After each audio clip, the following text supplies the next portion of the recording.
but we accidentally ended up creating a fuzzy peach tomato. This tomato was a total fluke. I never planned on breeding tomatoes, never really even had an interest in breeding seeds, but we accidentally ended up creating a fuzzy peach tomato.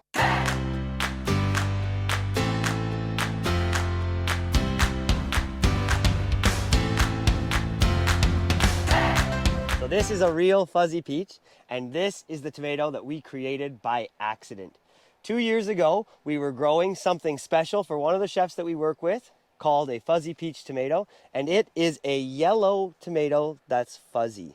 It's absolutely wonderful. But it accidentally crossed with a traditional tomato like this and created a perfect fuzzy peach tomato. So we said, my goodness, we'd have to keep those seeds. And that is what has begun our seed saving journey. In this video, I'm going to walk you through how we got here in more detail, how you can save seeds at home and try to create your own varieties, and also what our path forward is going to look like to try to get this into a locked in varietal that people can get true to type every single year, year after year.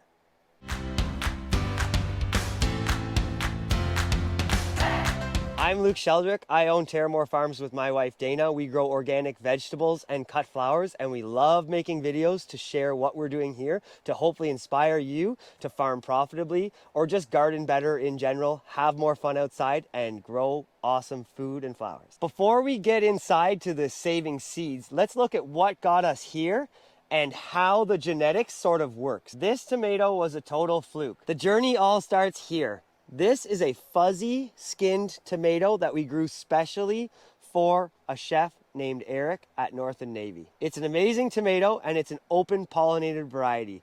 That means that its seeds are true to type. So year after year, take your seeds, save them from this tomato and plant them, and you will get the same tomatoes with minor discrepancy between plant to plant. In order to produce something like this, that fuzzy peach tomato accidentally in our greenhouse cross-pollinated with a classic, typical F1 type beefsteak tomato called Big Dina. Now the issue with a hybrid is that its seeds are not true to type.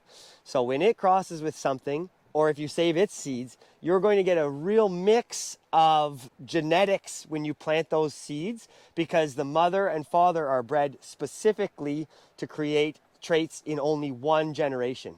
And our goal is to get this to have its genetics locked in so that it is a true to type and OP variety. From a professional context, seed saving can also be a really great opportunity for your business. It is like starting an entirely separate business, but it's a great opportunity to make some extra income, but also do something really cool, because seed saving is extremely important to food sovereignty.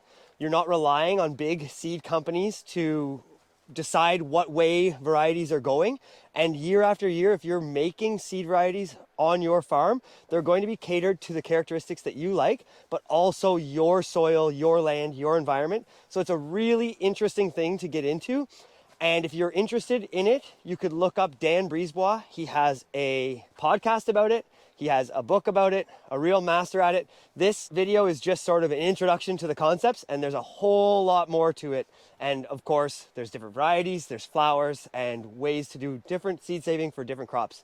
So check all that out and consider it for your farm or your garden. So when we found this mixed tomato, we knew right away we had a great opportunity to save seeds for a true fuzzy peach tomato.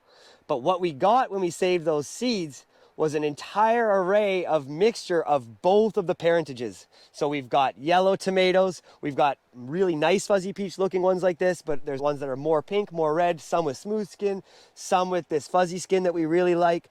So our goal year after year will be to save exactly the traits we want.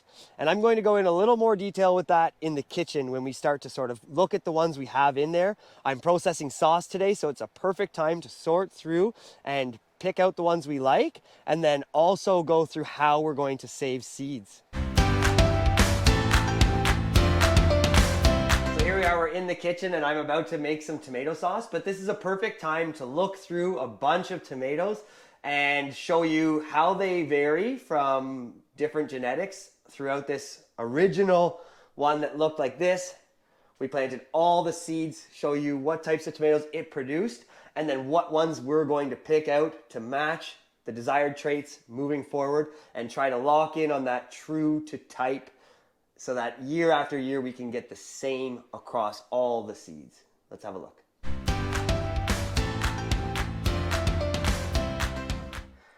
So this guy is very much influenced probably from the heirloom end of things, from the Big Dina.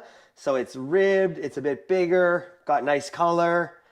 Then we've got some of these more, that's a real hybrid looking fuzzy peach that's fuzzy like the other ones, but maybe more like heirloom. You've got some really pink ones, but they might be more smooth, like we really want that fuzzy skin. So look at just so many different types. Pure yellow. This one's really smooth red skin. That one's actually really getting to look like we want, so we'll keep that one. That's a fuzzy skin. And let's go look at all the ones we picked out. So we've picked out all of our favorites here to have that fuzzy skin and then also that sort of color blending of what a peach would look like. And these are the best ones that I could find. I'm going to sort through them again to be even more specific because this one has a lot of yellow shoulders. See that? So that's a trait we don't want. That could be related to the soil, but we don't want to be selecting our breeding for that. So I'm going to choose this one that's like perfect, really nice fuzzy skin. This one. And once I select all of my favorites, then we're going to cut into them. So we've narrowed it down again here. And now we have all of the tomatoes we really like. And it's important to remember that you don't need a ton because each one of these has like probably a couple hundred seeds in it. So you don't need very many. So we're just really selecting for the traits we want. And the next step is to cut into them and see about the insides. And then that's going to be how we can select which ones we're going to save the seeds from. So we're down to 4. So that's pretty good pith. So those all look pretty decent. Let's just eat one. That is so good. Amazing. So I'll just eat that one. Then we'll keep the rest of these. I think, to be honest, this one and this one are my favorites. So I'm going to keep those separate. These I'll eat.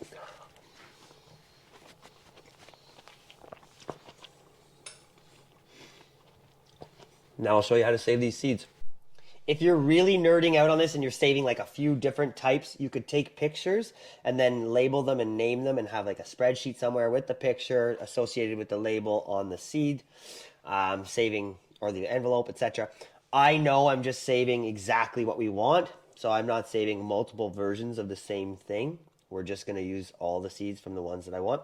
So base level, that's what we're doing, so I don't have to have like an intense system for it, but you could do that. To do this, all we need is a fork, a cup, a water, and then afterwards we'll put paper towel and elastic band over. So here, we just squeeze out the seeds. It's okay if some gloop gets in there.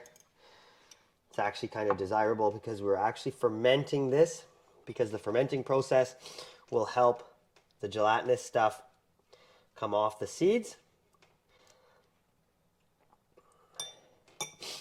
So you may have noticed there's a bunch of stuff going in there, but that's totally cool.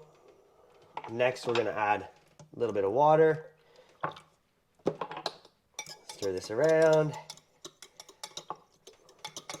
Just label, cover, and leave it for a few days. And we want to see a film on top. That means that the fermentation has worked. And yeah, then we'll separate these, rinse them, and dry the seeds. So after these are fermented and then we separate the gelatin from the seed and dried, then we'll store these for the winter and plant them in the spring. And then we will continue year after year to pick out the ones that we like, and the genetics will continue to display mixed results across the board. But over generations, we'll get refined more and more to get us to that true to type. And a quick search on the internet has told me that we can expect up to 9 generations, anywhere from 6 to 9, but I'm thinking that every year we'll get closer and closer to that true to type with less exceptions sneaking their way in. So I'm sure we'll update you next year. I hope you'll check back in with us next spring, and maybe consider doing some seed saving of your own.